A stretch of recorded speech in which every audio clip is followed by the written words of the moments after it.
All right, guys, welcome back to Footlong with American Cheese. My name is Owen, and I'm here with Mizbah, Anik, Andrew Peter Salaka. And today we are joined with a special guest in the studio today. Hayden Esparza.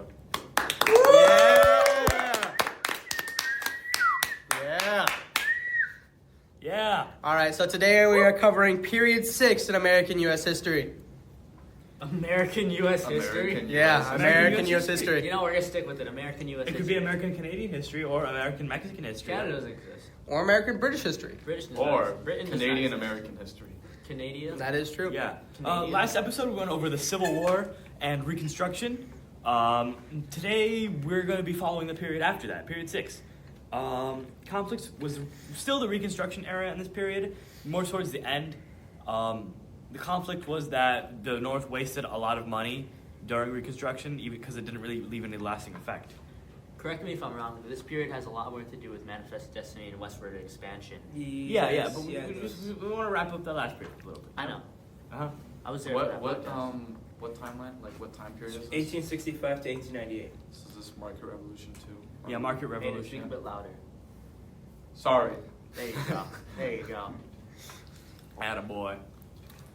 So, following the Civil War, before Lincoln got shot, he had some certain demands. He had, wasn't it the New South identity and how he split, I don't think it was him, I think it was after he was murdered, that he split the South into 5 different military zones to enforce, Yeah, the Reconstruction. Yeah, it's Reconstruction. But that ended. To assimilate the South back into American society. Yeah, that was one of the big conflicts. By the way, big conflict. Abraham Lincoln was shot. Yeah, by John Moment of Wilkes. silence. Moment of silence. Okay, thank you for your moment of silence. That was a moment. No, It was a there moment. was about a couple milliseconds in there. That's a moment. You never clarified how long. I consider that a moment. Respect the man I'm who still in freed my the slaves. moment. Okay, I did. I gave him a moment of All right, silence. fine. Let's give him one more moment. I'm still in my Okay, a moment. moment has been ended. All right. That's over. All right, and there's this struggle just to integrate the South. But now we delve more into westward expansion. Manifest destiny. Manifest destiny? Manifest destiny. Sure, yeah. I mean, it was, we mentioned in the last episode, it was first introduced by a writer named John O'Sullivan, which was, this idea was then adopted by Andrew Jackson. Me and him have the same name, by the way. Andrew Sluck and Andrew Jackson. It's a shame you turned out so much worse compared to him. Yeah. Unfortunate. Yeah. Didn't he kill Yeah, wasn't he so racist? Didn't he kill so Racist? many Native Americans? Yeah, Yeah, he killed so yeah. many Native Americans. 20,000. So why do you think he's such a good guy? So you are par for the course. What? That's crazy. cricket noise. No. Cricket noise. Anyway, let me finish, please. Anyways, Avoid this the concept accusation. adopted by Andrew Jackson was he believed that it was America's God-given destiny to conquer the whole continent from sea to shining sea. Now, the problem with this. Oh, but the seas was we're that- referring to are the Atlantic Ocean and the Pacific Ocean. Yeah, thank you. You're welcome. Thank you. Those are oceans, not seas. I said the oceans. I know, Andrew. said Oh, yeah, sea. Andrew. No, This is why you're worse. They said sea from shining sea, right? Sea don't to con- shining sea. Let me finish. All right. Sea from All right, shining listen. All right. The problem with this was that there were many Native Americans that were living in those lands. All right, and he wanted to, Get out. get out of here, boy. Well, He wasn't a nice guy. Yeah, the ideology was that they saw them less than humans, but more as people in the way.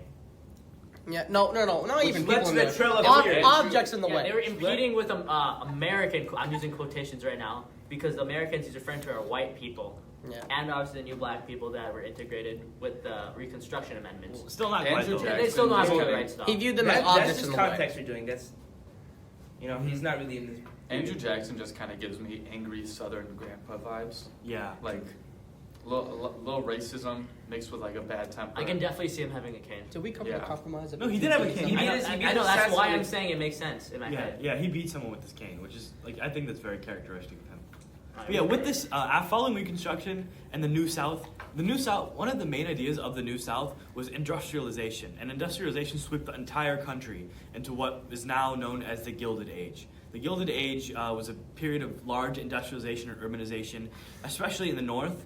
A shift from the economy from agriculture to industry, and with this golden turd. Yeah. golden turd, Gilded Age. People call it the Golden Turd because it was cool on the outside, but it was not very great for workers. Yeah. We could use a different word there, but No, school friendly. we're quoting. Yeah, Oh. school friendly. Sugar honey iced tea. Yes, sugar honey iced tea. Okay, for real this time. Did anyone mention the Homestead Act and why people were moving out west? Oh yeah, back to manifest. Sorry. Yeah, we jumping kind of around. focus on industrialization. We should talk about the motivations to Americans moving out west on top of manifest destiny. Yeah, Starting so- with the Homestead Act, that allowed the government wanted to incentivize the people to move out west. Andrew, would you like to explain it to us? Sure. So basically, the Thank you, government Andrew. wanted American citizens to settle out westward. So they offered about 160 acres worth of land to these Americans, and it was pretty cheap, pretty cheap. And they actually Was it settled cheap it. or was it free? I It thought it was was free. free. Completely free. No, it wasn't free. It was cheap. free. It was dirt cheap Oh. if I you thought it met was certain free. requirements. You had to be white. You had to be white and you had to live there for a certain amount of years. And you had, 5 years. and you had to So cultivate the land. You had to Yeah, you had to. You actually had to. Yeah, be so white. the actual land and like housing materials was free, but like as for like the cultivating stuff, that was on you. But if you're getting like a free house and free land, cultivating isn't too much of like a cost. So And considering how much that property is worth nowadays, I think they made the right choice. Do we go over If sharecropping you were a too? woman, we already went over that. If you were a woman or person of color, you were not allowed to buy any land. You were not allowed to purchase the land until later on the Great Migration. I think That's. Yeah, later on. That's why I said later We'll on. get to that. the standard, next episode. the standard for a quote unquote American at this time was a straight white male. There was no inclusiveness at the time. I don't. But like, I was a straight white. On paper, the black people had rights, but On paper. they did everything they could. So, yeah, There was a social distinction between what The Jim Crow laws in the South. and even a political one, because they had all these laws and stuff to Right, stop yeah. them from using their rights. And the reemergence of the KKK. the reemergence. I thought it No, was no, just they've the been emergence. there. They've Yeah. been there. They've been there? They did- Alright. they done They're, been they're there. the OG haters. They done been there. They done been The Grand Wizard. Yeah, but let's talk about more about the Gilded Age and industry. I feel like this is the main conflict of this era of just being workers' rights, laissez-faire economics. When I explain laissez-faire, I know it needs a big. Laissez-faire. Laissez-faire. Apologize, please. Yeah, I'm Sorry, sorry to all sorry French. for insulting the French language in AP US history. Actually, you know what? I'm gonna go out of my way to mispronounce it. Laissez-faire. The laissez-faire economic system was essentially that the government was all hands off. Like, I'm taking my hands off the table right now, but you can't see that. By the way, he's taking his hands off the table right now. And so they were just letting the economy go however it went. All right. So if someone was doing something to monopolize the economy, they're like, not a problem. Yeah. There was no regulations to stop monopolies and trusts. And we saw this with Carnegie and Rockefeller with their horizontal and vertical integration. Yeah, and this like And the royalist- Vanderbilts with the railroad. Oh yeah, that's Don't true. forget them. the Vanderbilts. That's a cool Yeah. name.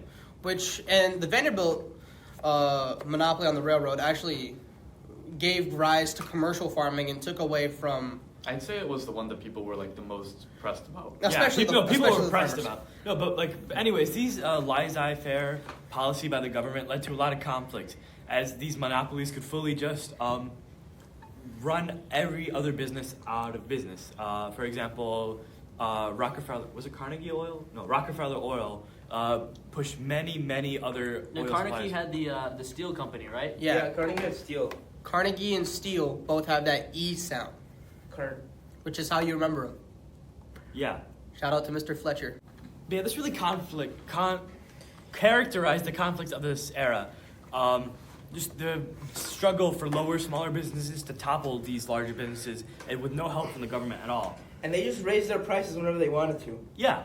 First they'd undercut the market and sell everything for cheap, so people would buy from their company and drive others out of business. Because due to being a larger corporation, they could afford these undercuts. And once they got to this higher amount where they owned everything, they could drive the prices up way higher than normal, and people would have no other alternative. This is not only a problem for other small business owners, but for the consumers themselves. I don't know if you mentioned this, but even if they had a competitor, they would just buy them out. Yeah, no, I said they lower the prices first to drive all the competitors out I of business. apologize. I accept your apology. But yeah, and it wasn't just other companies struggling. It was actually the workers themselves. Anyone want to describe the plights of the worker? What'd you just say? Anyone want to describe the plights of the worker under? The flights up. Very extraneous working hours, bad working conditions. Many people got their arms chopped off, lost fingers. Natural selection. I guess. Oh no, it's social Darwinism. That's Yeah, what I was we'll just talk about about to that. say. We'll talk that in a bit. But workers worked long hours, like they barely had any rest. They were paid very low wages, and due to immigration coming in during this time, if anytime a worker wanted to argue for better rights or unionize, they just fired all of the workers because they always had a constant stream of new workers available. Yeah, most of these workers are immigrants, poor immigrants who didn't really have much to their name. It was easy. It's pretty clear to say they're taken advantage of by these companies. I had a question. It was also, But this abuse led to. Well, let's see the question. Is this also? This Oh, was yeah, actually- I'm sorry. This was Go ahead. outside Are the we U.S. also history talking about the curriculum. progressive era? you shut up. No, I'll give you a second. My question was, do you think the Americans were conscious and aware of Karl Marx at this time and his ideologies? Because his ideologies were public at this time and growing popularity in Europe. I'd Yeah, but argue I don't that think They would Black appeal to US. the lower class right here. I argue that the lower class immigrants weren't too well educated, and books are kind of expensive. So I'd say that most of them, at the very least, were only slightly familiar with him. I feel like most people just didn't know who Karl was. That makes sense. There was I more think education at this There time. was a lot of fear amongst the working class as well because of these monopolies. There wasn't, if you got fired from the Rockefeller Oil Company, there was no other oil company for you to go work for. Yeah. And so it was just kind of either shut your mouth or be blacklisted from the industry. Yeah, and these conditions, like that, I mean, coupled with what Owen said, led to the rise of labor movements. Yeah, Which and even if the workers were just like, hey, Karl Marx is right, not saying that he was, but if they were like, hey, Karl Marx is right, the government was at a laissez-faire policy, so they weren't actually going to do anything about it. And Yeah. since child labor laws were in their infancy, no pun intended. Ha ha ha. Um, Infant labor. We should bring that back. What? What can an infant do that would be better than an adult male? Anyway, there were no laws stopping kids from working. So the second you turned 3, you were in the mines, right? Not 3. Okay, maybe the infant labor. I'm sure there was a 3-year-old in the mines, all right? But anyway, I'm sure there wasn't. I'm sure there was. I was there. Want to put money on that? Yeah, I was. I was a 3-year-old in the mines. Let's Okay. get back to the. But anyways, this started the rise of a lot of adult groups were like, hey, we gotta stop this because this is unethical. Such as the Sons of Liberty. No, Not the Sons of Liberty. Knights of Labor. Knights of Labor, that's the one. Sons of Liberty, we're about 200 years in the past for that. Not 200 years. 100 something. Did you even take this class? Yeah, I was present. He took it, didn't get a good grade, but he took it. Yeah, I only got an A. Anyways, yeah, so the Knights of Labor, they were some of the groups that pioneered the liberalization of the economics field, along with other groups advocating for children's rights and women's rights, as long as just general rights for the working class. Yeah, but these people, these groups also had to fight their own battles, because the government almost always sided with the large corporations, Except for except for. Teddy Roosevelt, the trust buster. Yeah, but we're not there yet. We're talking about the early bit. This isn't the progressive era Next just period. yet. We're not in the progressive He era was just busting all over them. yet. Yeah, he was trust busting everywhere. But we're not there yet. For example, the Knights of Labor. There was some attack. The Knights of Labor formed a very large protest, and some anarchists infiltrated this and used it as an opportunity to bomb the place. And the Knights of Labor got almost all of the blame for it. And this essentially was the death of their organization, and also the Pullman rail strike. The Pullman rail strike was a nationwide rail strike where workers at the Pullman Palace Car Company went on strike to protest wage cuts and firing of union representatives. But eventually, Grover Cleveland, not to be confused with Grover from Sesame Street, Or Cleveland Brown. or Cleveland Brown from Family Guy / The Cleveland Show. I Or the messed that city one of up. Cleveland. Ohio. Ohio, where LeBron James played for a while. That is where Jake Paul and Logan Paul are from. Yeah. No. Yeah, they're from. No, but Cleveland, Grover Ohio. Cleveland ordered the federal troops to break They up the are. strike. But on the side of the company, however, which led to federal troops enacting violence and killing many of these workers. It was unsuccessful in achieving its goals because the government sided with the companies. And this was a fundamental conflict for workers at the time because they had both the managers against them and the government against them, which sucks personally. I wouldn't like that. I wouldn't like that either. I feel like a unique shirt really applies well to this period of time. What does this shirt say? It says, "The sky is not the limit. I just feel like it applies really well. And on the back, there's a horse. Yeah. Thank you. Some would say that also applies. I don't know. I feel like the sky is not the limit. It's just really fitting for this time period. Yeah, because big corporations were trying to get. No. And how does it apply? Tell me. Really, it's just to do with like the labor unions. Even if you don't get that, then I mean, did you even take this class? Are you here? Can you elaborate? Yes, please elaborate. The Knights of Labor, like All right, let's move on to the Spanish American the War. Pullman Railroad. No. strike? I mean, want to come hear on. this. I want to hear this. All right, after. The Pullman Railroad We gotta strike. talk I mean, about come on. Populist Party. Can we continue? I mean, if Sure, the- I mean, I'm sorry. Yeah. I'm sorry that my shirt caused a lot of sidetracking. All right. All right, fine. You Yeah, proved but your these, argument. these labor struggles led to the emergence of the Populist Party. The Populist Party was a party made to help protect the rights of workers. Specifically farmers. Because this Specifically is for- farmers. That's on This Earth. is in response to mechanized farming. Mechanized Mecca. corporations. Yes, I'm sorry. And it was the Pullman Railroads that had the monopolies, right? The Mhm. Pullman Railroads would lower their prices for big corporations because they had increased wealth in order to spend on the expenditure to All for get Hicks. to get more of their crops to the markets, whereas localized farmers couldn't spend that money It's to HTX. Houston, Texas. to move their crops to the local markets, so they couldn't. Leave that in. So Yeah, we're gonna leave that in. Sorry, they're talking about my shirt again. Yeah. It's interesting. Let him cook. Let him cook. Go. I'm the only one here wearing a shirt. Everyone here is naked, so. But yeah, continue on. So basically, because of the big farming corporations having more of a commercialized farming, they had more of a budget to spend with the Pullman Railroads to get their crops to the markets, which caused a lot of dispute among the regular farmers who couldn't spend more money to have their crops transported to markets. So that caused them to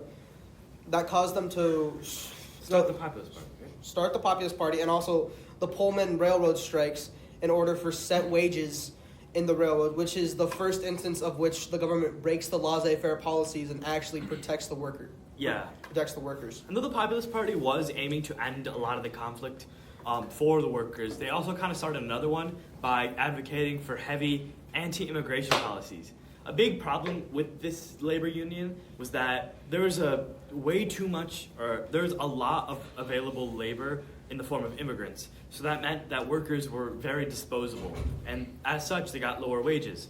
So people thought, hey, if we can get rid of immigrants, we can up our own wages and up our own protections. So a lot of nativism, a lot of discrimination towards immigrants began to surface during this time, not just from like the upper classes, but from the lower classes as well, because they saw that they were stealing jobs. But that's all our time for today for Footlong with American Cheese on our Period 6 episode.